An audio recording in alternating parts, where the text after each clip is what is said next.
Welcome to the Probate Nation. Probate is a process to transfer the title or ownership of probate assets to the beneficiaries of a deceased person. Not all assets are probate assets, and there are different types of probate, some simple, others more complicated. Like a journey on a slow-moving steam engine train, probate of an estate has a beginning, several stops along the way, and at the end of the trip, the balance of the probate assets remaining are delivered to the decedent's beneficiaries.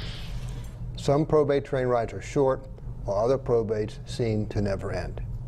We have done several shows on how to deal with various assets in probate. Today we will be focusing on the brokerage or investment account that needs to be probate, including closing the account, transferring the account assets, liquidating the account, and or opening a new account. Our guest today is a local investment advisor who is here to provide guidance and share his experiences and advice on dealing with investment accounts in the course of probate. Greg Bernhardt is the founder and president of Plumtree Financial, which is located at Tyson's Corner and affiliated with LPL Financial.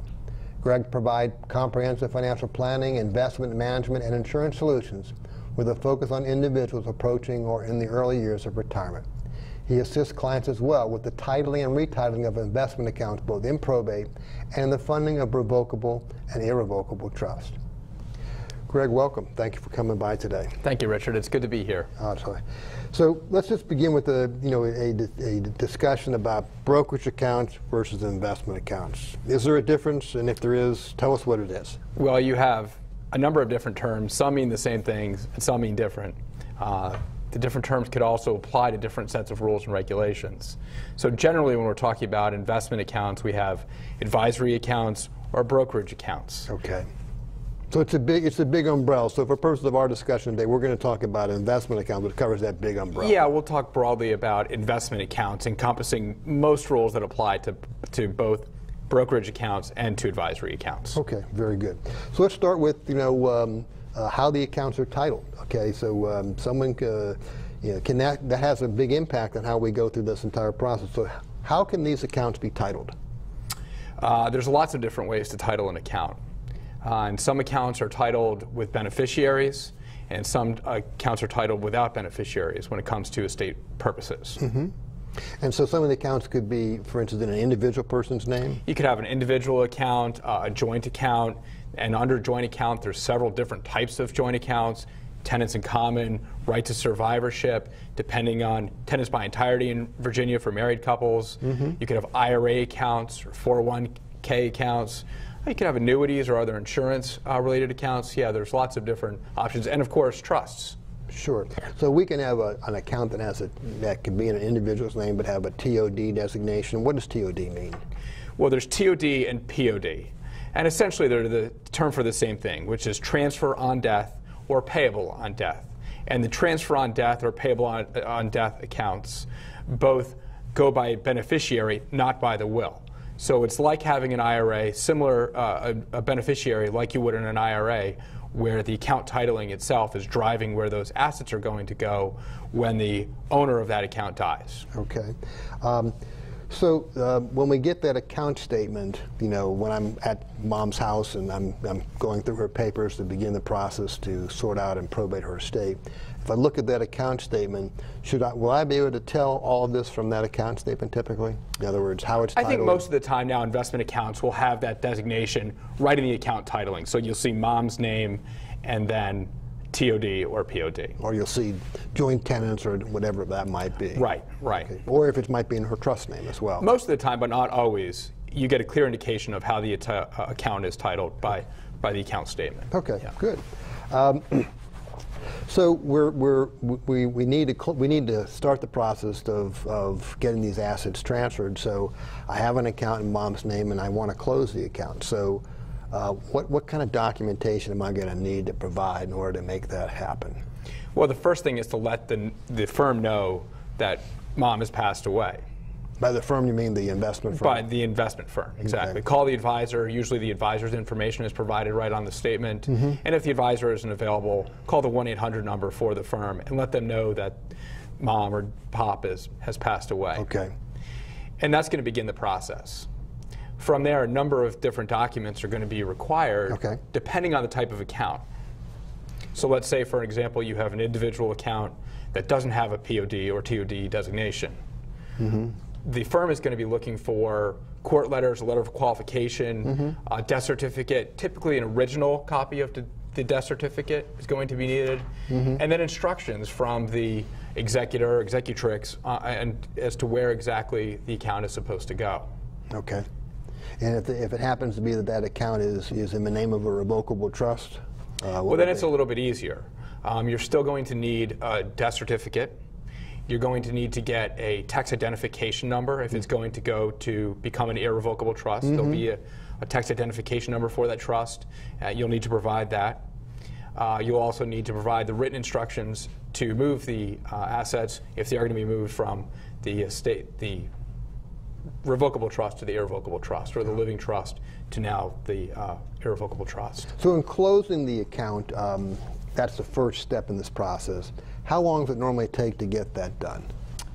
Well, if, and this is a big if, all of the proper documentation is provided in a prompt basis, I'd plan on a couple of weeks. Okay.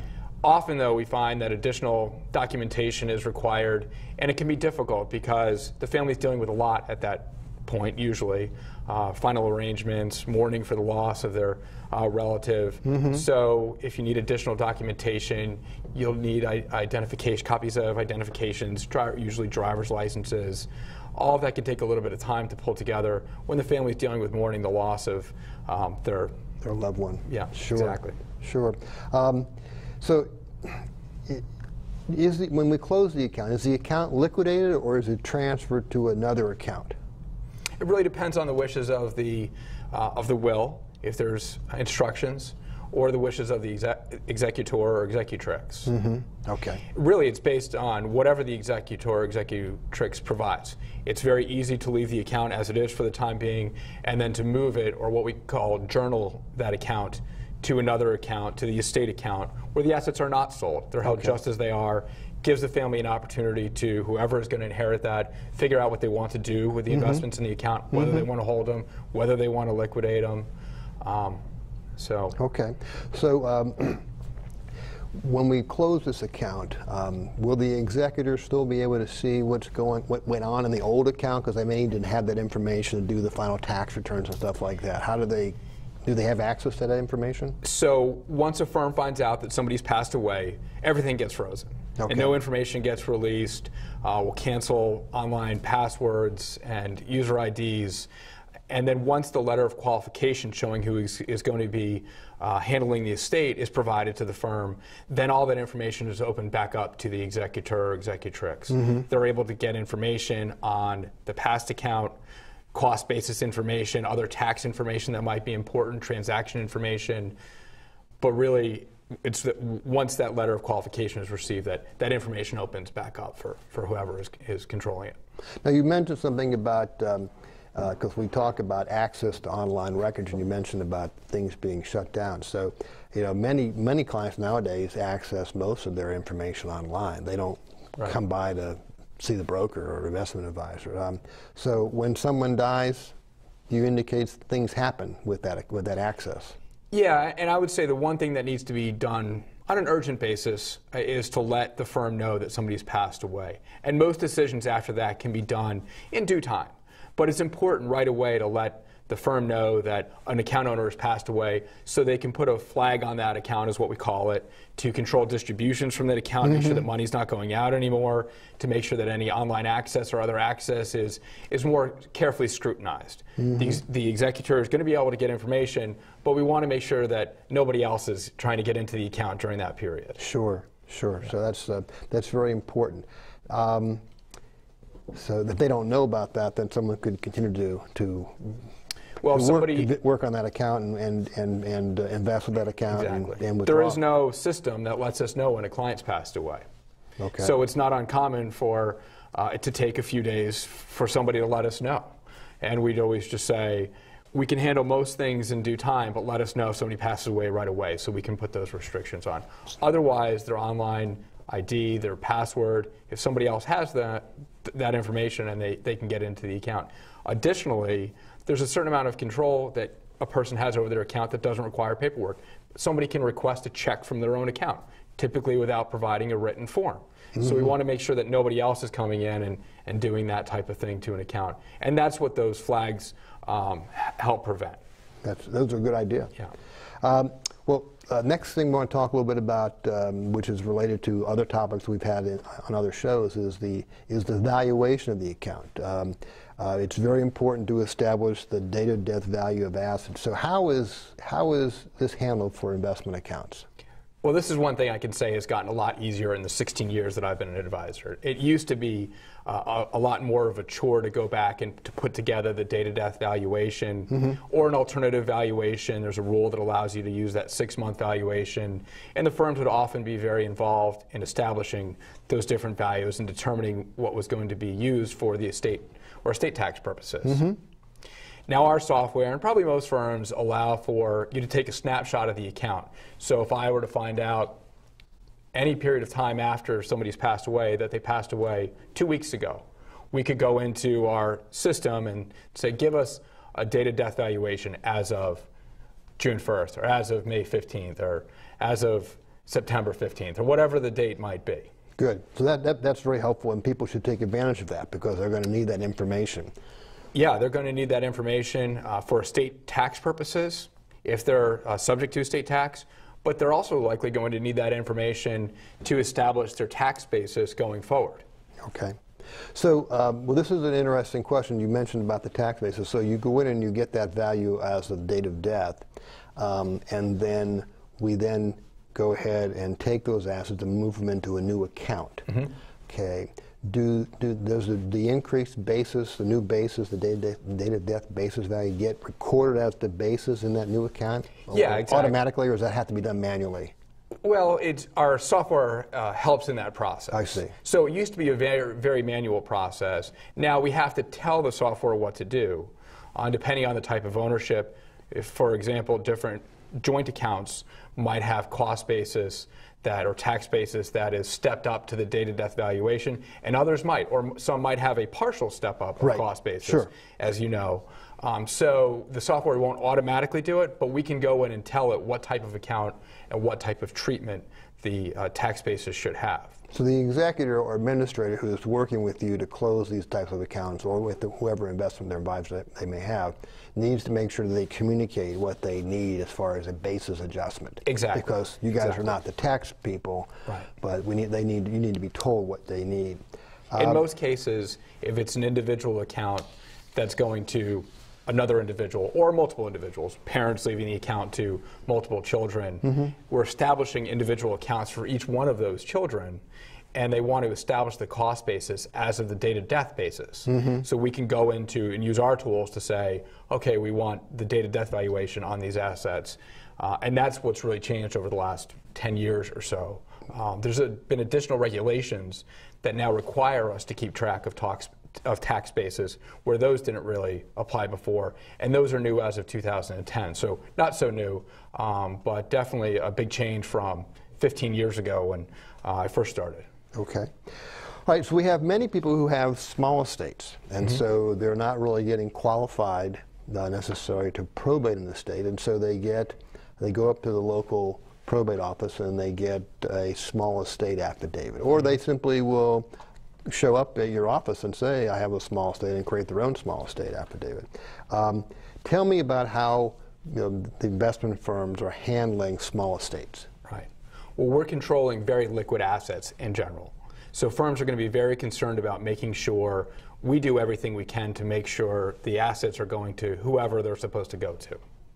So we're not going to accept an informal small estate request.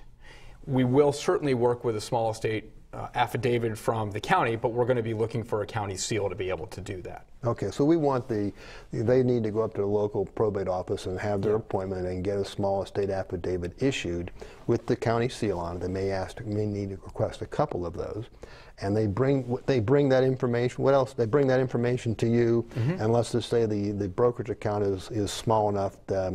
What do you do with that small estate affidavit at that point? Well, we're going to be looking for some other information first. We want to know what their plan is with the account, if they intend to keep the investment account and put it into somebody else's name, or if they intend to liquidate that account, we need those instructions. And once we have those instructions in writing and we have an appropriate new account form, if they're going to be opening a new account, or written instructions on where to distribute the assets, if that's the plan, we can get started from there. What's different about the small estate process is that we're not going to require an estate account.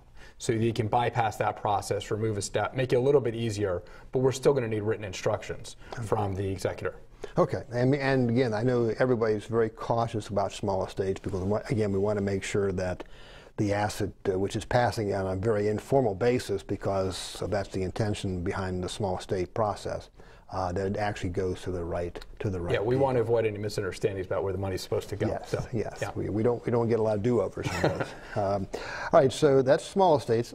We're progressing, now through this thought process. So, if we're closing an account and it's not a small estate, then we're going to need to open an account and then begin the process for the executor or the administrator to then deal with that pursuant to the terms of the will or pursuant to intestate succession. So let's talk about what's needed by this person who's now in charge in order to open an investment account. What do they need to bring in to get that started? Well, if we're looking at accounts that are driven by the will to start, then we're going to be looking for new account forms, and we'll help the executor navigate which account forms are exactly needed. We'll generally be looking for an affidavit of domicile, and that's going to say what jurisdiction the estate's going to fall under, whose rules we're looking to follow, which seals we're looking for. That'll be part of the affidavit. If it's a trust account and our client has done some trust planning, we'll be looking for the trust agreement if we don't have it already. In most cases we do. But we'll also be looking for a trust certification, which is simply a document that the successor trustee, who's ever taking over the trust, will sign. It says how many people need to make decisions, what investments are authorized inside of the trust, any special instructions, and that's a separate form as well, giving the firm their parameters on what they can do and what they're not supposed to do within the trust. Okay, sounds good. Yeah. Now, do you recommend that checks be ordered when people open up a new account like this for an estate? We don't do checks for estate. You do not? No. So we generally the estate transactions are done more from a bank account. Okay. We'll do more lump sum transactions. We need to move X amount of dollars into the bank estate account, and the banking and distributions are done there, which I think is also a good idea because I think during the estate process you want to have less accounts that you have to watch. And if we're just doing a few simple transactions from the estate account for distributions to cover costs, then that makes it a little bit easier down the road for whoever is handling the estate. Okay. Yeah. If the account that was in the decedent's name is supposed to be conveyed to a revocable trust because the will says it pours over to a revocable trust, do they have to go through the steps of taking that account that's in their individual name and put it in the name of the estate, get that set up, and then transfer that into the name of the trust? If it's been left in an individual account, yes, exactly. Okay, so there is a three-step process. Probably what should have been done in that case is the account should have been titled in the living trust. Sure. During the grantor's lifetime. But if that was never done, if the will says put all assets to the trust, then we would go through an estate account and then move from the estate account into the trust. Okay, so let's I'm walking through these because these are the typical situations we see. So let's say the brokerage account, the investment account is actually in the name of the living trust. Okay, and now that person has died, and so the trust becomes irrevocable, and a successor trustee is taken over. Okay. Do we need to establish a new account then for the irrevocable trust now with the tax ID? You will. In that case, you still will need to establish a new account, and here's why. Because the revocable trust most likely was going under the Social Security number of whoever, the grantor of the trust, whoever established the trust. When you move it to an irrevocable trust, a separate tax identification number is created, and because there's a new tax identification number, a new account is required.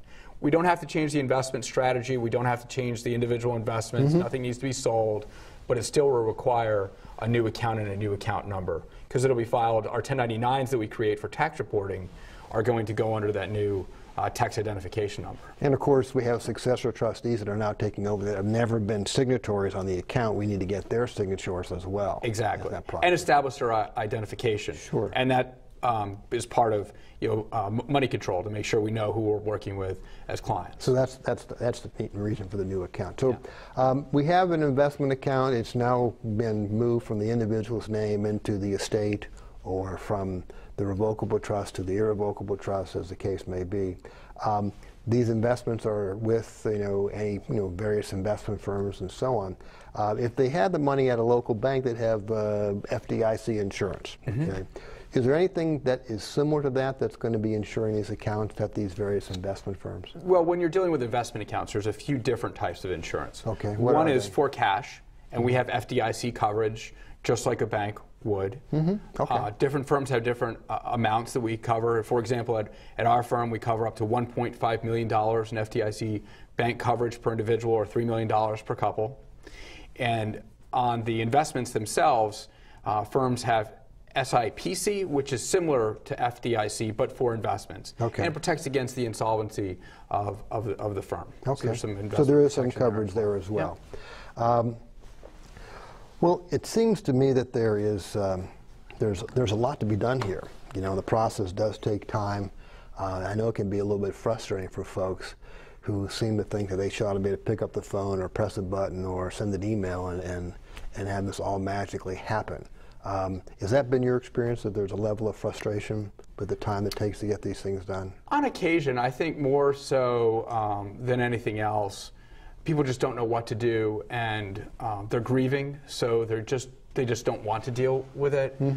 So what might be a simple request takes a little bit longer because they're just dealing with other issues.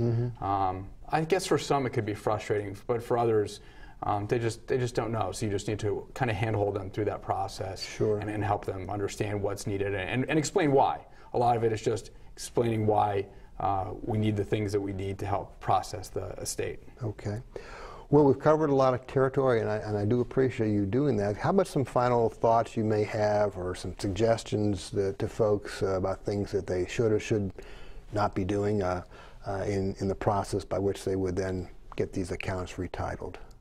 Well, as a financial planner, I might be a little bit biased, but I would say planning beforehand and helping your survivors know what they're going to need to do, where the assets are, is a good step before somebody passes away.